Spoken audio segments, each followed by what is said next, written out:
Bueno, buenos días a todos. Mi nombre es Silvana Oliveri.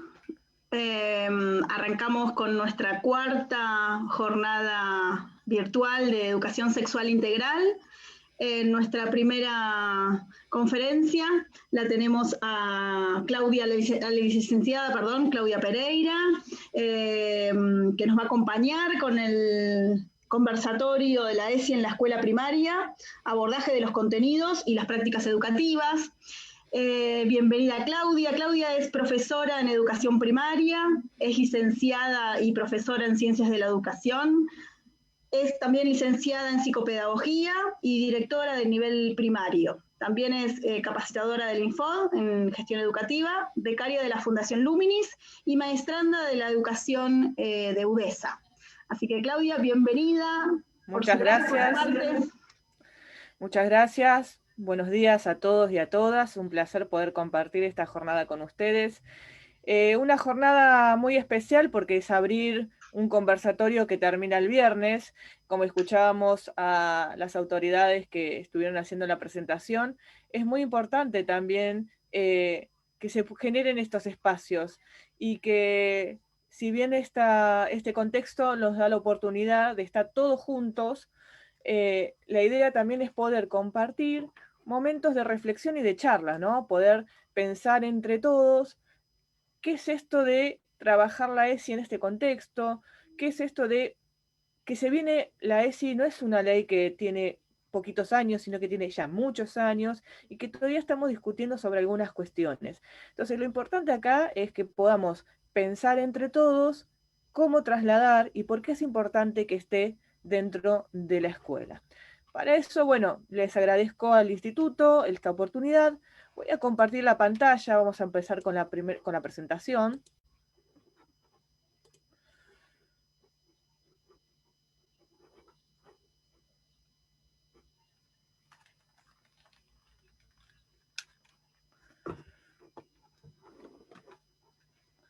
Bueno, ahí ustedes verán si ya se puede compartir.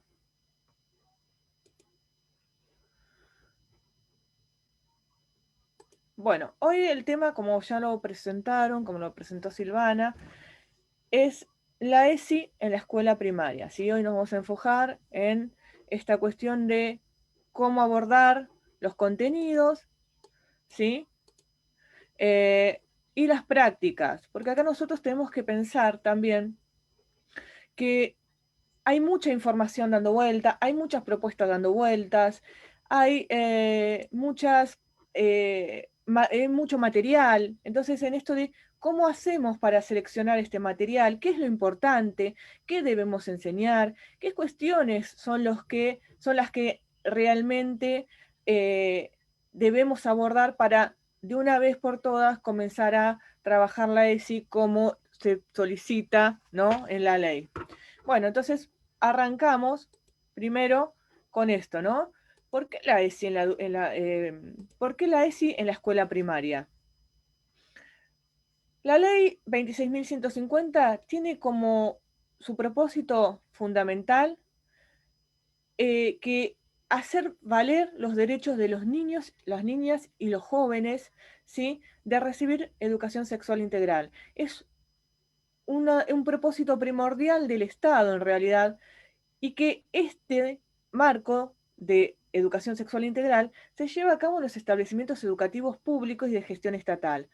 Entonces, la ley lo que indica es que la educación sexual integral tiene que estar, ¿sí?, en el ámbito de la escuela, ¿sí?, en el ámbito de las instituciones escolares, ya sea a nivel privado o estatal.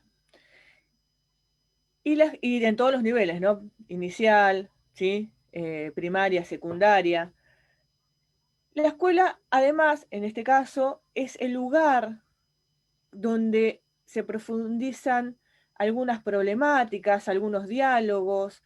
Hay ámbitos que están atravesados por lo cultural, arraigados a ciertas costumbres, y que en realidad lo que nosotros tenemos que empezar a discutir sobre estas cuestiones, ¿no? Sobre qué necesitamos enseñar, qué necesitamos que los niños empiecen a pensar desde este lugar, ¿sí? Por eso también vamos a definir, ¿sí? ¿Qué es? Porque acá siempre se malinterpreta qué es la sexualidad, ¿no? O sea, la sexualidad no es lo genital solamente, la sexualidad va mucho más allá. Entonces, nosotros tomamos la definición que le da la Organización Mundial de la Salud y el término sexualidad es una dimensión del hecho de ser humano, ¿sí? Son pensamientos, deseos, creencias, actitudes, actividades prácticas, roles, relaciones, ¿sí? Factores biológicos, socioeconómicos, culturales. En realidad, fíjense en que la sexualidad abarca todo y mucho más, ¿sí? Y que en resumen es una práctica que demuestra todo lo que somos, pensamos y hacemos. ¿Por qué es fundamental también pensar esto? Porque nosotros cuando hablamos de sexualidad en la escuela, no estamos hablando de la genitalidad solamente, estamos hablando de un montón de otras cosas que nos atraviesan culturalmente, ¿sí? Ahora, ¿qué vamos a trabajar en esta jornada? Haciendo la introducción de por qué es importante trabajar la educación sexual integral en las escuelas. ¿Qué vamos a trabajar? Vamos a trabajar específicamente esta cuestión. Lo vamos a enfocar en los contenidos del nivel primario y sobre todo en la didáctica, ¿sí? Porque como les decía anteriormente, nosotros tenemos acceso a cantidad de material, de contenido. Es más, entramos a grupos de WhatsApp y tenemos cuentos. Entonces, ¿cómo hacemos para todo ese material, ¿sí? Volcarlo en nuestras planificaciones, cómo hacemos para trasladarlo a los alumnos, ¿sí? Ustedes saben que desde que se creó la ley, nosotros hemos empezado a recibir desde distintos, sobre todo de la Dirección General de Cultura y Educación, materiales que enriquecen, ¿no?, la mirada sobre la educación sexual, sobre los contenidos, pero nosotros lo que necesitamos es todo eso transformarlo en un contenido del nivel primario y además entender que no solo vamos a trabajar algunos aspectos, vamos a trabajar aspectos generales que hacen a la vida cotidiana de nuestras instituciones. También otra cuestión que vamos a trabajar es cómo abordar la ESI desde el aislamiento social preventivo y obligatorio, ¿sí? Desde el APO. Acá yo les hice este cuadrito, les presento este cuadrito, que son las 3 puertas de entrada que tiene la ESI para trabajar en las instituciones. La reflexión sobre nosotros mismos y nosotras mismas, la escuela y la enseñanza, que esto es lo que vamos a profundizar, y la escuela, la familia y la comunidad.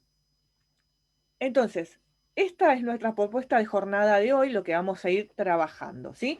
Digo, recuerden este cuadrito porque vamos a empezar a trabajar, ¿sí?, desglosando este cuadrito. Es necesario que en este momento los vayan observando y teniendo en cuenta.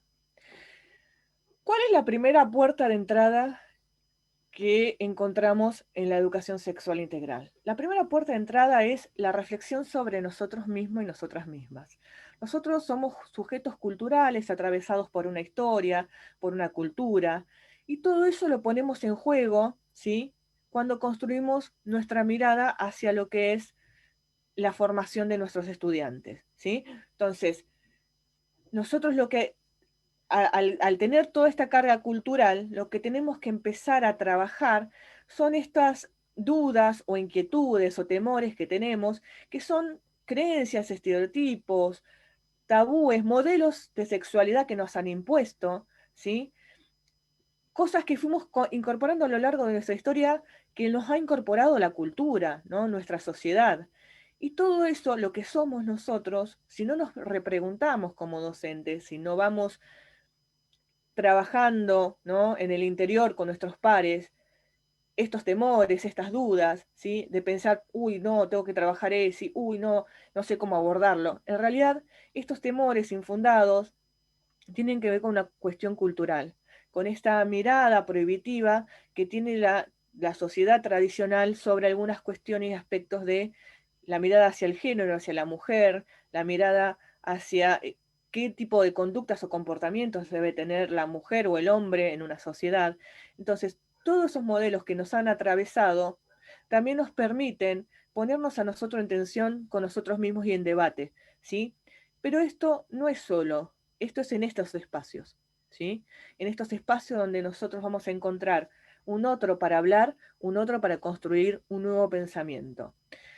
Como les decía, la ESI en la escuela es fundamental y nosotros, los docentes, los que estamos en contacto con los niños, tenemos que empezar de alguna manera, primero a reflexionar nosotros sobre qué pensamos sobre la sexualidad, qué pensamos sobre la construcción que hay, sobre la mirada que hay en la sociedad de temas como, por ejemplo, qué es ser mujer, qué es ser hombre, qué es lo femenino, qué es lo masculino, qué está limitado a un género, ¿no? ¿Qué es el género? Entonces, una vez que nosotros podamos reflexionar, podamos compartir con un otro, podamos también leer diferentes autores que hablan sobre esta cuestión. Hoy, por suerte, hay un amplio, eh, estructuras donde uno puede encontrar textos de distintas formas, hay grupos, hay noticias periodísticas, hay un montón de material dando vuelta que nos ayuda también a repensar la cuestión de género, que por ahí a veces las pensamos como algo livianito o por encima, pero en realidad va mucho más allá, es mucho más profundo que esto de, ¿no? de ser hombre o mujer. Tiene que ver cómo nos han colocado a cada uno dentro de la sociedad y cómo nos han dicho que debemos ser y comportarnos, ¿no? ¿Por qué digo esto? Porque nosotros, por ejemplo, uno de los discursos que a veces se escucha en la escuela es esto de decir, sos nena, no te comportes como un varón, digo, ¿no? Andate a la fila de las nenas. Digo, esta cuestión que nos han incorporado nosotros a lo largo eh, a lo largo de toda nuestra historia y nuestra trayectoria escolar, tenemos que empezar a deconstruir. Y deconstruir es esto, mirar con el otro, pensar con el otro, analizar con el otro y también salir de esa estructura tan rígida en la que nos han puesto. Por eso la primera puerta de entrada es fundamental porque habla de nosotros los docentes. Por otro lado, la segunda puerta de entrada es la escuela y la enseñanza. Y acá es muy importante porque nosotros vamos a empezar a trabajar los contenidos propios de la ESI en la escuela primaria y cómo los vamos a trabajar para que realmente tengan impacto sobre nuestras actividades, propuestas de proyectos, secuencias didácticas. Lo que nosotros necesitamos acá es esto, ¿no? Pensar los contenidos del área y cómo abordarlos desde la didáctica. El desarrollo curricular, ¿sí? El desarrollo curricular es fundamental porque nos da la pauta de que la educación sexual integral, ¿sí? Es transversal. ¿Qué significa que sea transversal? Que puede estar presentada en los distintos años y a través de las distintas áreas, ¿sí? Todos los proyectos pueden incluir contenidos de la ESI, ¿sí? Todos pueden incluir estos contenidos. Entonces, lo que nosotros tenemos que hacer es trabajar estos proyectos, ¿sí? Ya sea por año, por ciclo, pero también es un momento para trabajar la articulación entre ambos niveles, el nivel inicial y el nivel secundario. Entonces acá lo más importante, lo que presenta el desarrollo curricular, es que la ESI se puede abordar de distintas áreas y de distintos lugares y a través de distintos contenidos que ahora los vamos a ir viendo. Por eso digo, cuán importante es trabajar con un otro, con un compañero, ¿sí? Con el profesor de educación física, con el profesor de artística. No quedarnos solamente que es una responsabilidad del maestro enseñar educación sexual integral, ¿sí? Solamente desde práctica de lenguaje, por ejemplo. No, se puede atravesar a través de cualquiera de las áreas que tenemos en la escuela primaria. Los contenidos, y esto me gustaría que puedan hacer un poquito de reflexión sobre esto, son contenidos fundamentales, pero a la vez están en muchísimas actividades. Están presentes en la vida cotidiana de la escuela. Entonces, bueno, vamos a empezar a ver cómo podemos trabajar cada uno desde este lugar. El primero es ejercer nuestros derechos, ¿sí? Respetar la diversidad, reconocer distintos modos de vida, cuidar el cuerpo y la salud, valorar la afectividad. Ejercer nuestros derechos, ¿qué contenidos vamos a enseñar desde aquí? Los derechos humanos, los derechos de niñas y niños y adolescentes, los espacios democráticos de expresión, ya sea a través del marco de una literatura, de que el alumno pueda dar cuenta de lo que leyó, cuál es la experiencia que le trajo esa obra literaria, qué opina, ¿sí? O para expresar una idea, o también para expresar la resolución de una situación problemática. Cuando uno le da el espacio al alumno de poder expresarse, el alumno está ejerciendo su derecho de expresarse. Entonces, los espacios democráticos de expresión se pueden dar en cualquiera de las áreas. Son necesarios, ¿sí? Son necesarios para que el alumno también vaya tomando confianza de que tomar la palabra significa que hay un otro que me va a escuchar, que no está mal lo que digo, que me puedo equivocar y está bien, porque el otro me va a acompañar o en esa mirada que yo me equivoco, el otro me va a decir hacia dónde tengo que ir, pero esa confianza no se va a dar ni se va ni el alumno va a poder transmitirlo si no hay un otro que lo habilite. Ese otro que lo habilita es el docente, el grupo de pares. Entonces siempre es fundamental que ya sea cualquier actividad, una investigación, una lectura por placer, una situación problemática para resolver, el chico tenga el espacio para poder decir lo que le pasa, para poder representar eso que aprendió de alguna manera. También tiene que haber espacios de reflexión sobre problemáticas de la comunidad o la institución. Es fundamental que aquí los espacios estos donde surge alguna problemática, ya sea dentro de la institución o en la comunidad, tengan un espacio para reflexionar por qué pasan, ¿sí? ¿Qué es lo qué es, cuáles son las causas y las consecuencias de estas problemáticas? Entonces, lo que nosotros necesitamos sobre todo es poder, de alguna manera, crear espacios donde los niños cada vez participen más.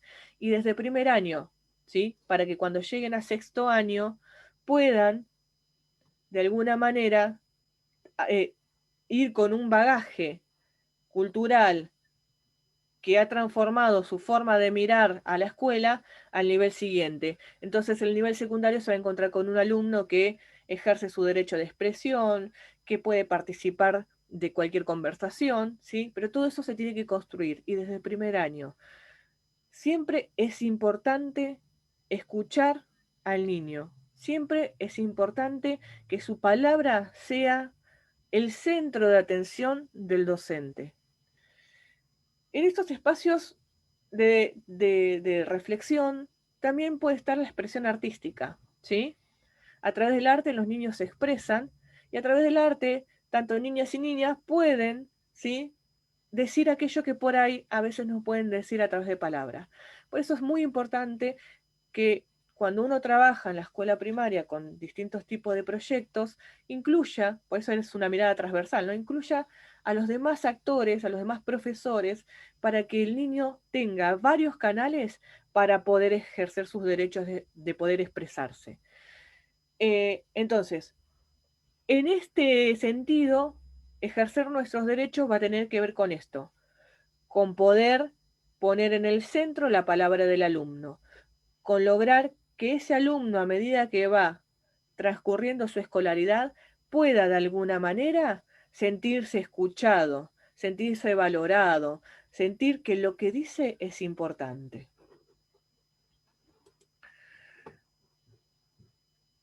Respetar la diversidad, ¿sí? Tenemos que partir y trabajar mucho con nuestros alumnos y esto se puede hacer desde una charla, desde alguna situación conflictiva, que cada persona es distinta, que es una característica propia del ser humano y que esa característica nos hace únicos e irrepetibles, ¿sí? Hay prejuicios, prácticas referidas a capacidades, actitudes vinculadas al género que generan rechazo y discriminación. Nosotros lo podemos ver constantemente en los mensajes de los medios de comunicación. Por eso acá es importante debatir estos temas con los niños.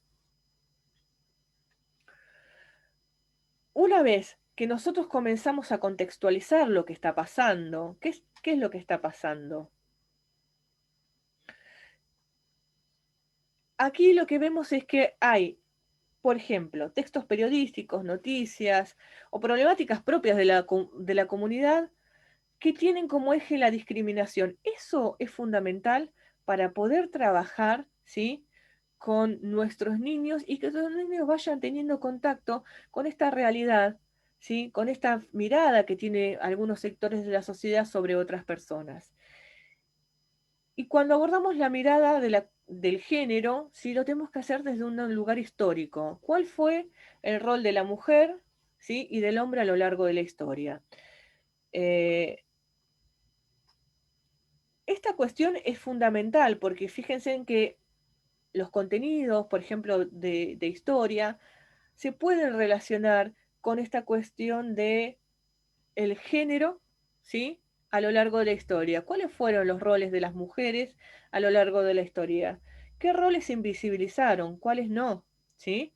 Entonces, esto hay que empezar a trabajarlo con los alumnos para de alguna manera poder enfocarnos en que la construcción del género es una construcción social y cultural, ¿sí?, que además se puede modificar cuando hay debates y cuando están los espacios.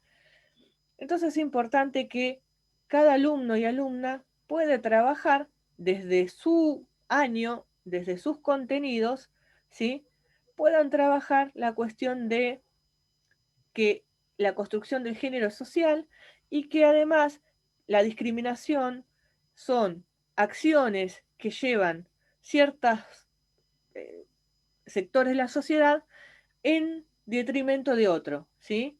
Y que en la escuela hay que empezar a trabajar esto, ya sea desde un chiste, una burla, ¿sí? Pero bueno, la idea es comenzar de alguna manera a que se visibilice todas estas problemáticas en la escuela.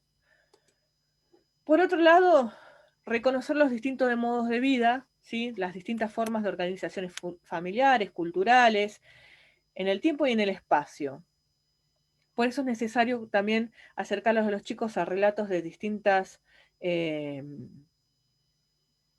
instituciones, de distintas instituciones familiares, de distintos textos narrativos, relatos, que den cuenta de que hay otras formas,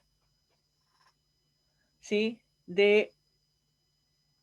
eh, hay otras formas culturales de vivir, ¿no?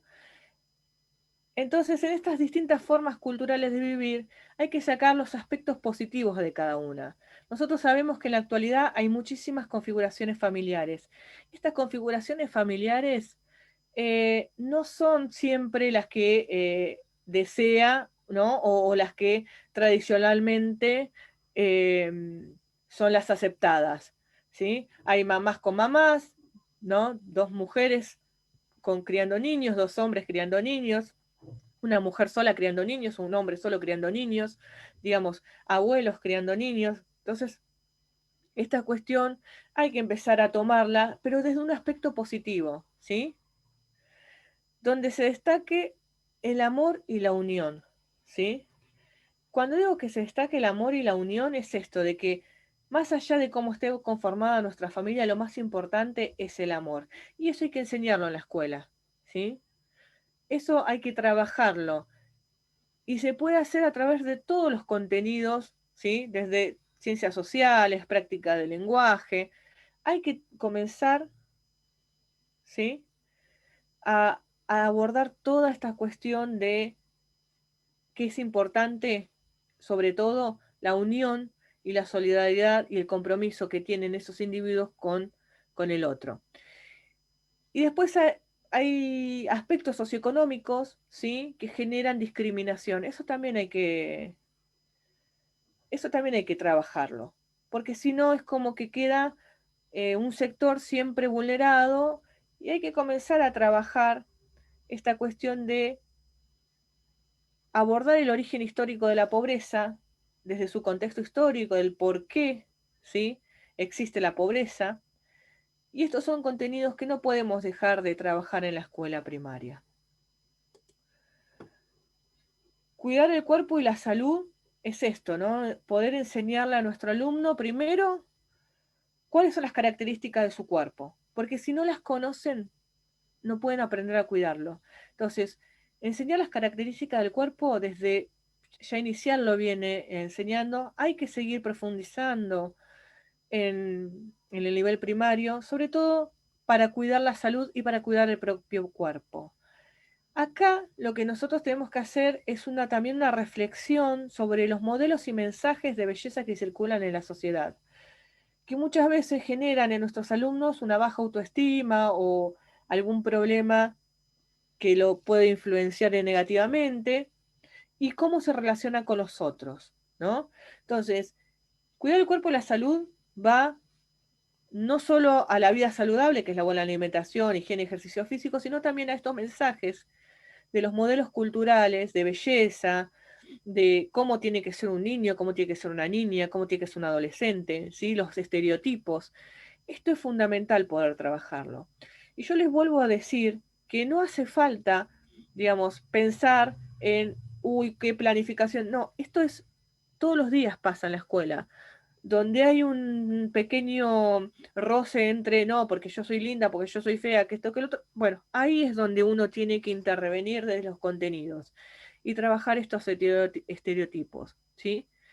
Los chicos todo el tiempo están dando muestra de lo que les molesta, están dando muestra de aquello con lo que se sienten incómodos. Entonces, tan fundamental es poder darle al alumno un espacio donde también él pueda sentirse, ¿sí? Que no es necesario pertenecer a un cierto tipo de personas o modelos o estereotipos, ¿sí? Que por eso digo, trabajar esta cuestión que habíamos abordado anteriormente sobre la diversidad, que sentirse único, sentirse que es como es y aceptarse, ¿sí? Y la vida saludable, la buena alimentación, la higiene y los ejercicios físicos, acordes a su edad, también son contenidos que se trabajan desde distintas áreas. Entonces, fíjense en que acá va, más allá de lo corporal, también va esta cuestión de la mirada social que se tiene sobre los cuerpos, ¿no? Cosas que hay que empezar a deconstruir, porque estos son los espacios para empezar a pensar cómo deconstruimos toda esta construcción cultural que se nos vino a lo largo de la historia. Acá el valor de la afectividad es algo sumamente yo creo que para mí es uno de los puntos claves para trabajar con nuestros niños, ¿sí? Porque tenemos que enseñar valores como el amor, la solidaridad, el respeto a la intimidad propia y ajena. Transmitir que al alumno, y cuánto nos falta de esto a nosotros los adultos, ¿no? Que la construcción de una sociedad depende del éxito de todos sus habitantes, no de uno solo. Entonces acá tenemos que ver estos discursos que dicen, ¿no? Los discursos meritocráticos, yo llegué acá porque yo solo me rompí el lomo. No, no, no.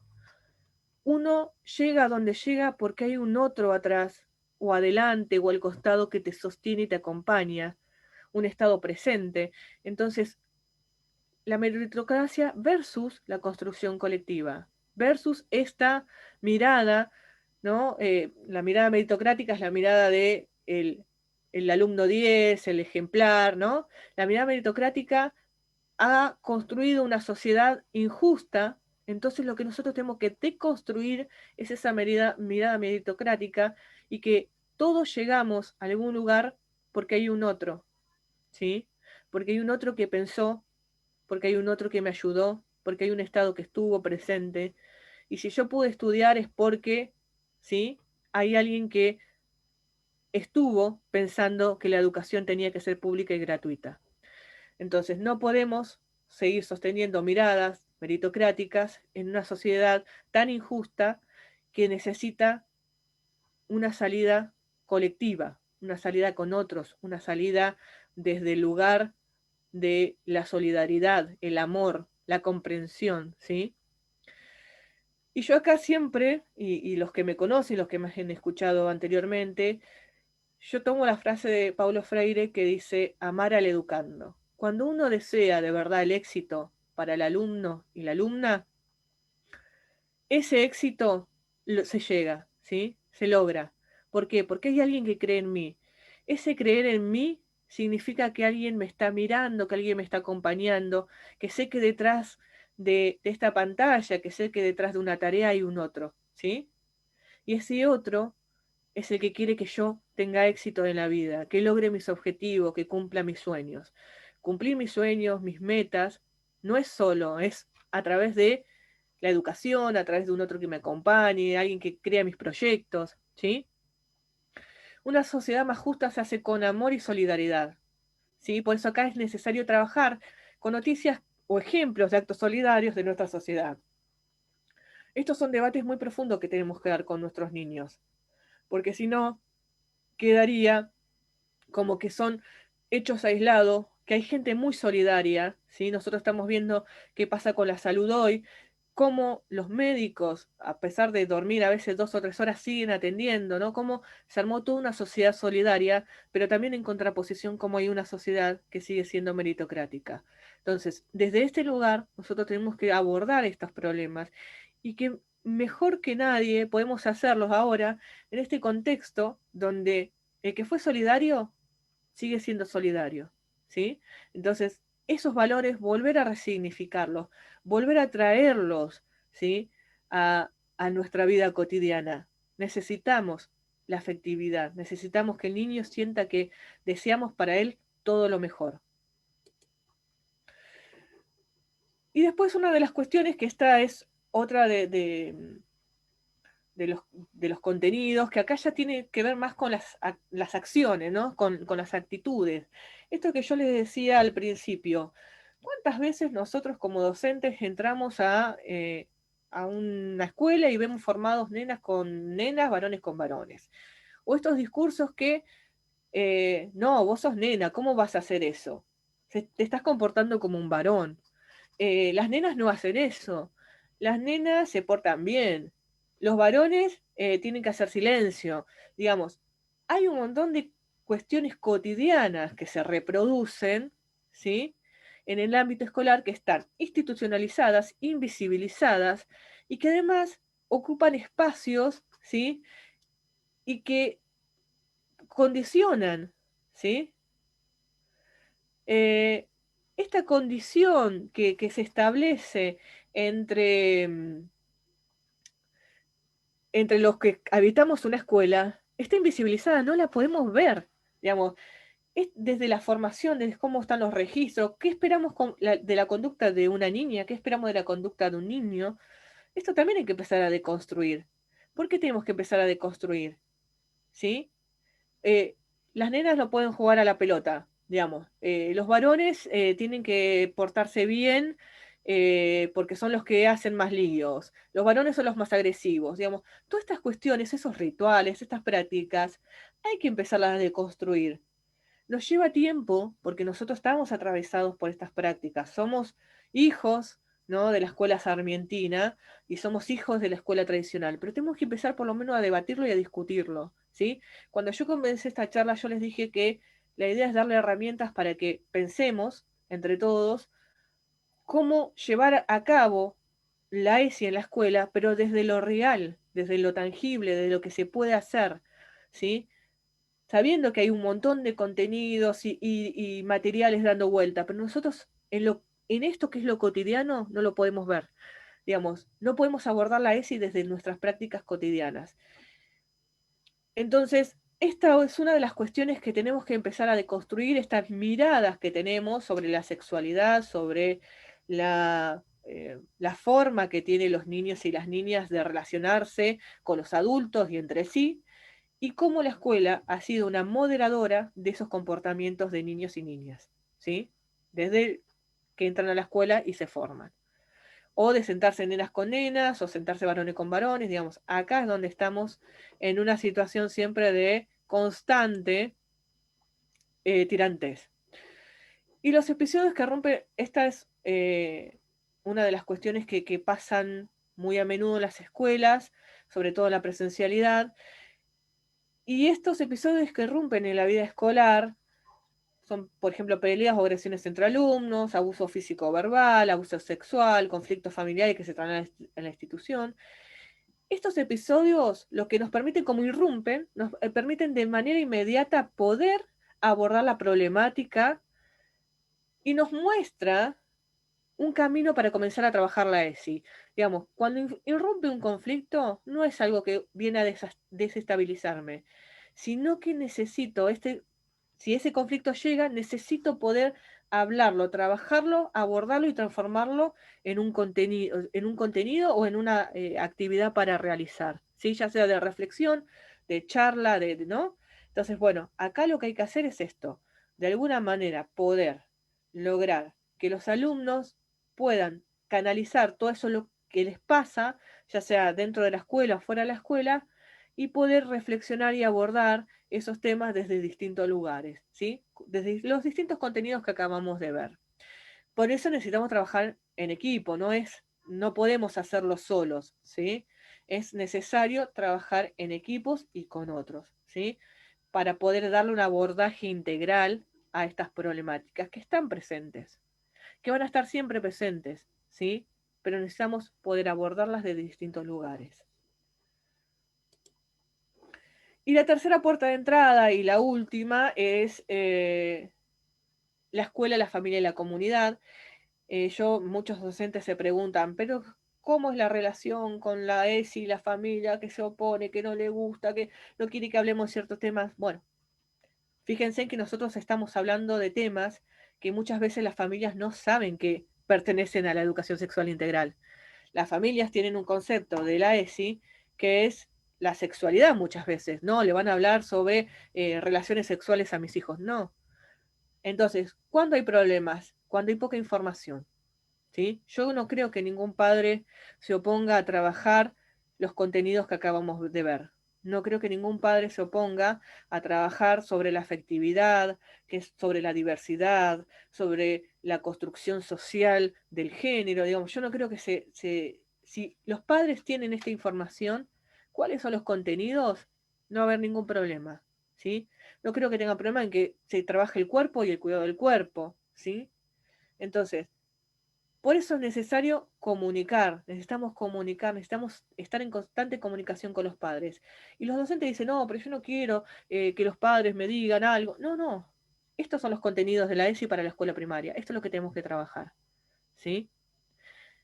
Sin contar, bueno, que uno puede argumentar que es una ley. Pero bueno, si nosotros volvemos a analizar esos contenidos que yo les acabo de mostrar, en ningún momento estamos hablando solamente de la sexualidad o la genitalidad, estamos hablando de una construcción integral del ser humano, ¿no? Desde lo social, lo afectivo, lo emocional. Entonces, bueno, cuando preguntan los docentes esto, la respuesta es, ¿cuáles son los contenidos que trabajamos? ¿Sí? Los contenidos para nivel primario son esos que les acabo de mencionar.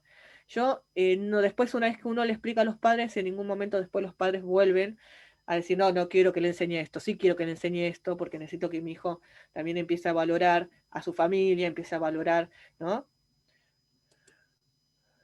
¿Y qué pasa ahora en este contexto, ¿no? Ustedes saben que el nivel primario, desde la Dirección General de Cultura y Educación, ha realizado un documento que además del documento hay una serie de también actividades propuestas. ¿Y qué es lo que se necesita trabajar en estos momentos donde los niños están en contacto con las redes sociales, con el Internet? La propuesta son dos ejes que propone la Dirección General de Cultura y Educación. Primero, los estereotipos de género, belleza, familia, entre otros, ¿sí? Que están presentes en nuestra sociedad y llegan a nuestros estudiantes a través de los medios de comunicación y las redes sociales. Ahora, otra de las cuestiones que hay que trabajar son los derechos de los niños, niñas y adolescentes, que muchas veces se ven vulnerados por situaciones, por ejemplo, de discriminación o estos mismos estereotipos ocasionan prejuicios sobre los niños y entonces se hacen barreras que impiden que los niños puedan ejercer sus derechos. Un ejemplo, si hay instalado un estereotipo, ¿no? Dentro del aula de un alumno participativo, ¿no? De un alumno ejemplar, el niño que no se sienta dentro de ese estereotipo no va a participar. Entonces, los estereotipos condicionan el ejercicio de los derechos. Y uno de los derechos es que todos los niños tienen que participar. Si yo no puedo lograr que mi niño que se siente discriminado participe, estoy violando uno de sus derechos, ¿sí? El derecho a participar y ser parte de un proyecto y ser parte de una construcción colectiva de alguna situación de aprendizaje. Entonces, desde el aislamiento preventivo es importante trabajar el tema de los estereotipos. Las familias, como habíamos dicho, no son las mismas familias en todos lados. Entonces acá lo que necesitamos es volver a repensar, ¿sí? ¿Qué cuestiones debemos incorporar a nuestras planificaciones, a nuestras actividades, para que estos estereotipos cada vez sean más interpelados, cada vez sean más cuestionados, ¿no? Y que no existan estereotipos, que los niños se puedan aceptar así tal cual son. Y cuando hablamos de los derechos del niño, no quiero solamente nombrarlos y dejarlos en el aire, porque necesitamos recordarlos. ¿Por qué necesitamos recordarlos? Porque si no, estamos hablando sobre supuestos que sabemos y por ahí esos supuestos que sabemos no son tal. Fíjense cuando hablamos de estereotipos y cómo se relacionan estos con los derechos del niño, ¿no? El primer derecho es no ser discriminado, ¿sí? Gozar de la seguridad social, a tener un nombre y una nacionalidad, a disfrutar de alimentación, vivienda, recreo y servicios médicos adecuados, recibir atención y cuidados especiales cuando el niño sufre algún impedimento físico, mental o social, al amor y a la familia. Fíjense que este derecho cuán importante es, ¿sí? Al amor y una familia. Y en la ESI nos están diciendo que tenemos que trabajar la afectividad, a la educación, ¿sí? A ser los primeros atendidos a una emergencia, al buen trato, ¿sí? Y fíjense en que dice el número 10, que está relacionado con los estereotipos, a la protección contra todo tipo de discriminación y a la educación en la tolerancia frente a las diferencias. Por eso traigo este cuadrito, porque necesitaba poner de manera visual, ¿sí?, que todos los contenidos de la ESI se relacionan con los derechos del niño y además poder trabajar desde el aislamiento social preventivo y obligatorio las cuestiones de los estereotipos relacionados con los derechos del niño es fundamental, ¿sí? Por otro lado también, como les había dicho, hay una cantidad de bibliografía dando vuelta. Yo acá seleccioné algunas, pero lo importante es que nosotros empecemos a seleccionar y a leer para primero interiorizarnos nosotros, ¿sí? Y después para poder hacer una elaboración de un pensamiento para poder trasladar a nuestro alumno, ¿sí? Bueno, acá les dejo el cartelito. Muchas gracias por su atención. Volvemos acá. Gracias, Claudia, muy, muy claro y muy interesante todo lo que, y muy útil sobre todo para nuestros alumnos en formación. Hay muchas preguntas del Facebook que tenemos para hacerte, muchas relacionadas en función de lo que vos estabas comentando recién. Hay una particular que se asocia a lo último que estabas hablando sobre el rol que ejercen las familias, ¿no es cierto? Y este miedo que hay que perderle desde la formación docente justamente para poder participar, para hacerlos partícipes, ¿no? Entonces, hay una de las preguntas que dice, ¿las familias deben sí o sí formar parte de los talleres o charlas de ESI en la escuela? ¿Es necesario o solo podemos trabajar con los niños y niñas? En realidad, los talleres de ESI, digamos, los talleres de ESI, si los programa un docente porque tiene alguna actividad específica o algo que quiera trabajar con la familia, lo puede hacer, pero en realidad lo que nosotros tenemos que entender que los contenidos de ESI no son para hacer talleres, son propios de la vida cotidiana.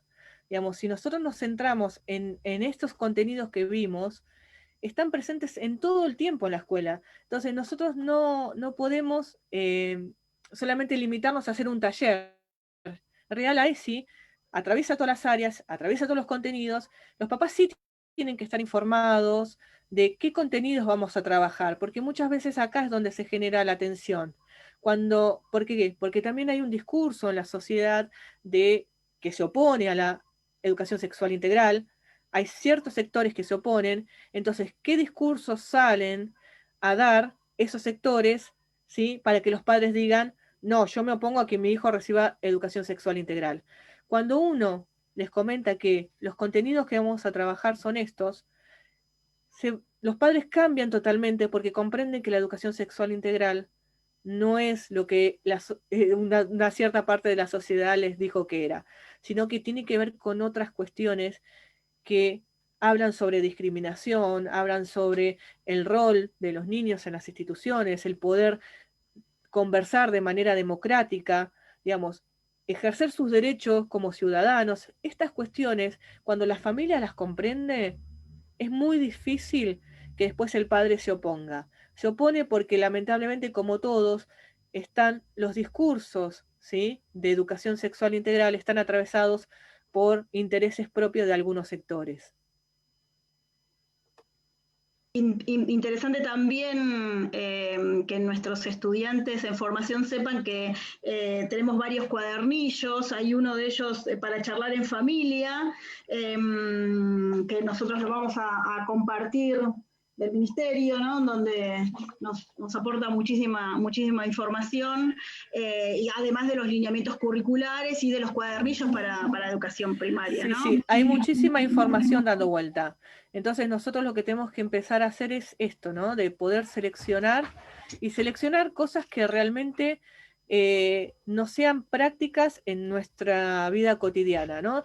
Los docentes en formación, ¿qué es lo que tienen que empezar a pensar en este momento? ¿Sí? Los docentes de formación lo que tienen que pensar en este momento es que ellos van a entrar en una institución donde hay un montón de prácticas que muchas veces las mismas son prácticas que uno a veces dice, bueno, está institucionalizado, son normales, pero hay que empezar a atencionarlas, ¿sí? Atencionarlas desde el lugar de ¿qué es la ESI? ¿Cuál es la importancia en realidad de la educación sexual integral? La importancia es esto, ¿no? Poder tener primero un espacio para los adultos para conversarlo, para poder empezar a trabajar estas cuestiones que a nosotros mismos nos han atravesado, ¿sí? Que tienen que ver con nuestras creencias, con nuestra formación cultural, con lo que dice nuestra familia sobre la educación sexual, digamos, sobre los tabúes, ¿no? Sobre todas esas cosas que no se han hablado, que eran prohibidas hablar. Entonces, primero como adultos tenemos que hablar de esto. ¿Para qué? Para que después cuando vayamos a trabajar con los niños, ¿sí? Ya estemos formados en algún lineamiento de la educación sexual integral. Yo creo que lo más complicado de todo es internalizar todo esto, por eso la necesidad de la formación en cuanto a estos contenidos, ¿no? Porque creo que es lo más complicado de todo. Ya una vez pasado esa barrera, lo hacemos carne a la ley nacional 26.150 y uno sabe que va con esa pata del derecho, ¿no es cierto? Claramente. Hay algunas consultas relacionadas también a la transversalidad. Vanessa Arias, por ejemplo, pregunta, ¿cómo hacer transversal la ESI desde el área de matemáticas? A través, por ejemplo, de situaciones. Primero y principal que la matemática es una práctica social. La matemática es algo que está instaurado en nuestra sociedad y es cotidiano, lo que pasa que a veces esa práctica social se confunde con los contenidos escolares, ¿no? Un niño está atravesado por la matemática desde que va a comprar a un kiosco, desde que resuelve una situación, por ejemplo, repartir un paquete de galletitas entre él y sus hermanos, digamos, ¿no? Entonces la matemática como práctica, primero mirarla como una práctica social. Y después cómo hacer la transversalidad hacia la ESI. Cuando un niño resuelve una situación problemática, puede y debe dar cuenta de cómo llegó a ese pensamiento, cómo llegó a la resolución. Y uno de los principales contenidos que la ESI propone es esto de poder expresarse libremente, de ejercer el derecho de expresión. a través de una situación problemática el niño puede dar cuenta de cómo resolvió ese problema, ¿sí? Que haya el espacio para que lo pueda hacer y que si ha cometido algún error en la resolución, no sea visto como un castigo, sino que sea visto como un paso que era necesario para lograr otro paso para resolver el problema. Desde matemática es muy importante, primero principal, trabajar que es una práctica social, una práctica cotidiana, que los niños muchas veces cuando van a la escuela se encuentran con contenidos escolares que están totalmente fragmentados de su realidad, ¿sí? Por ejemplo, no sé, eh, me acuerdo de una situación problemática donde decía, no sé, Juancito tiene cajas de chocolate. Y por ahí los chicos no tienen caja de chocolate, pero por ahí tienen otras cosas, figuritas, por ahí tienen, ¿no? Entonces, poder relacionar las prácticas sociales, tanto ya sea las prácticas de lenguaje como en la matemática, como prácticas que atraviesan al alumno y que ya vienen con un saber previo. Y que ese saber previo en el contexto de la ESI lo puedan expresar. Es la expresión misma del alumno lo que se tiene que poner en juego. Cuando yo habilito el espacio para que el alumno pueda hablar, pueda expresarse, ahí estoy trabajando la ESI. Es la expresión propia del alumno y que el adulto lo escuche. Sí, yo creo que es súper claro lo que estás comentando, ¿no? Parece muy difícil de trabajarlo, sin embargo, cuando vos lo asociás a lo cotidiano, esto que vos decís, la ESI entra por todos los lugares, ¿no? Es impresionante. La ESI está en todos los lugares. Tal cual. Tal cual. María Labate pregunta, los actos escolares siempre las notas dicen, en los actos escolares, siempre las notas dicen, niñas paisanas, niños gauchos. ¿Por qué no preguntar desde qué desean actuar, no? ¿Hay miedo a la respuesta? En realidad, primero hay que deconstruir la mirada de los actos escolares, ¿no? Porque nosotros venimos de actos escolares tradicionales donde la representación de, por ejemplo, de una clase social es a través de una piel oscura, ¿sí? Y de una mirada de género de que el que tenía piel oscura estaba destinado a ciertos servicios, a vender agua, a vender velas. Entonces, esta deconstrucción de la mirada de la historia tradicional también hay que hacerla, porque por ejemplo, fueron personas afroamericanas o mestizas quienes estuvieron en la primera fila de los campos de batallas para lograr la liberación de los países, ¿no? Que hoy conocemos como los países de Latinoamérica. Entonces, primero hay que deconstruir la mirada tradicional sobre los actos, ¿sí? Un acto tiene que revalorizar a aquellos hombres y mujeres de la historia que tuvieron un rol central y no el acto tradicional donde las damas, ¿no? Eran bien vestidas y que los que vendían les pintaban las caras con corcho, digamos. Esto es lo que hay que deconstruir. Entonces, cuando uno hace un acto donde no está este rol de clases, pasan otras cosas. Hay otro tipo de expresiones, hay otro tipo de valorizaciones. Es más, si conocen la historia, por ejemplo, de Juana Zurduy, entonces alguna de las niñas va a querer, o niño va a querer disfrazarse de Juana Zurduy, porque Juana Zurduy tiene otra mirada y otro enfoque desde la historia no oficial. Entonces, hay que empezar a deconstruir estas cuestiones de los actos escolares. Y qué importante, ¿no? Sí, gracias María por por la pregunta. Micaela Metzler nos pregunta si deberíamos enseñar lenguaje inclusivo en la educación primaria. En realidad, el lenguaje inclusivo va más allá ¿no? de cómo se escribe, sino cómo uno nombra a las personas, ¿no? Por ejemplo, uno puede tener un alumno que no le guste su primer nombre y le gusta su segundo nombre. Entonces, cuando uno lo nombra con su segundo nombre, se siente mejor, se siente más cómodo. En cambio, cuando lo nombran con el primero no se siente cómodo. Eso también es lenguaje inclusivo, eso es también incluir. Es no, ¿cómo nombramos a las personas? ¿Cómo los diferenciamos? Son niñas y niños, ¿sí? Maestras y maestros, digo, cada cual tiene su nombre. Entonces, ¿qué tenemos que enseñarle primero a los, o pensar, primero pensemos como adultos? Eh, la cuestión de género es una cuestión cultural y social, ¿sí? Que en realidad que van mucho más allá de cómo se nombran las personas. La cuestión de género tiene que ver con un estado, tiene que ver con un sistema, ¿sí? Entonces, cuando uno está en un sistema que en este caso nosotros estamos tratando de pensar el género, es un sistema que es un sistema capitalista, un sistema patriarcal, entonces nos van a nombrar como el sistema quiere nombrarnos. La cuestión y la discusión que se tiene que dar con respecto al lenguaje inclusivo es quiénes quedan excluidos y quiénes quedan incluidos. ¿Quiénes quedan excluidos si digo todos? ¿Quiénes quedan excluidos si digo solamente todas? ¿Quiénes quedan incluidos si digo todes? ¿O quiénes quedan incluidos si digo todas y todos? Entonces, el lenguaje inclusivo es esto, no es solamente cómo lo escribo, cómo lo digo, sino a quién incluyo y a quién excluyo. Cuando yo digo las nenas no se tienen que portar así, digo, yo estoy incluyendo solamente a una parte, ¿no? Estoy generalizando solamente una parte. Entonces, mis alumnos y mis alumnas, mis niños y mis niñas, digo, porque queda invisibilizado la cuestión de fondo, de que hay un sistema que nos dice cómo tenemos que nombrarnos.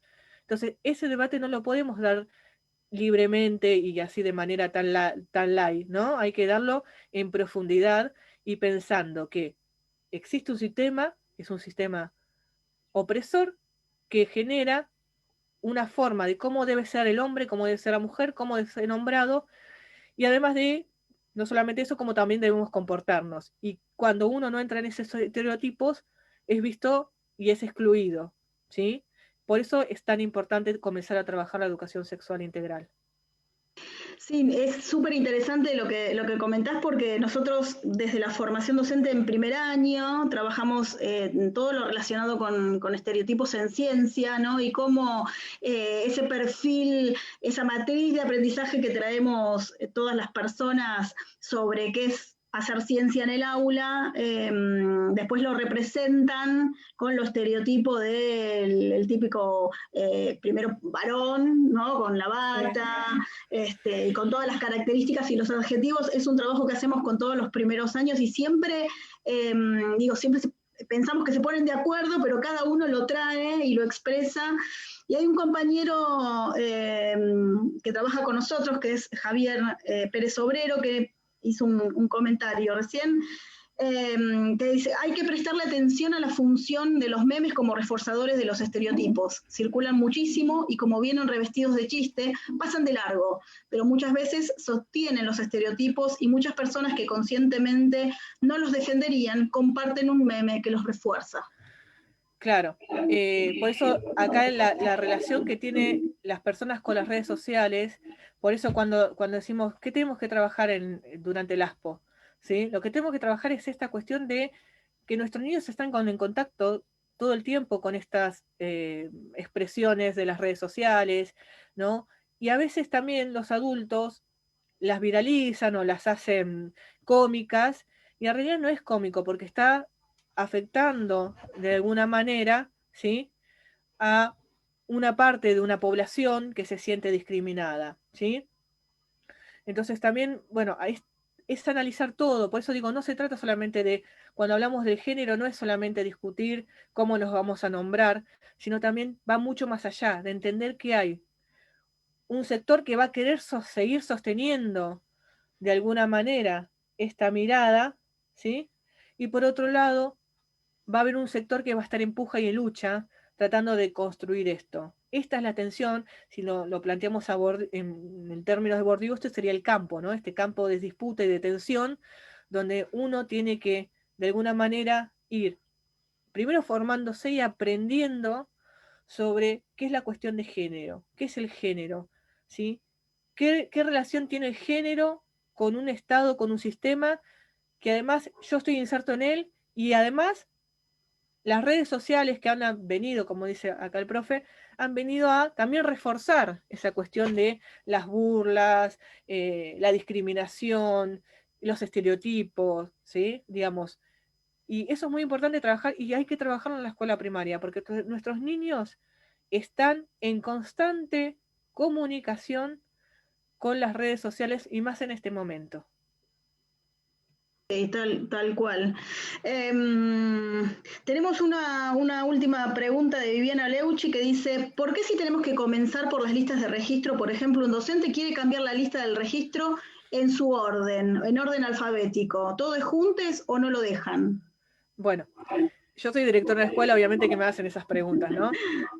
En realidad no es, digamos, por eso vuelvo a decirlo, la cuestión de género y la cuestión de cómo pensamos el género entre la escuela va más allá de lo que está escrito en un papel.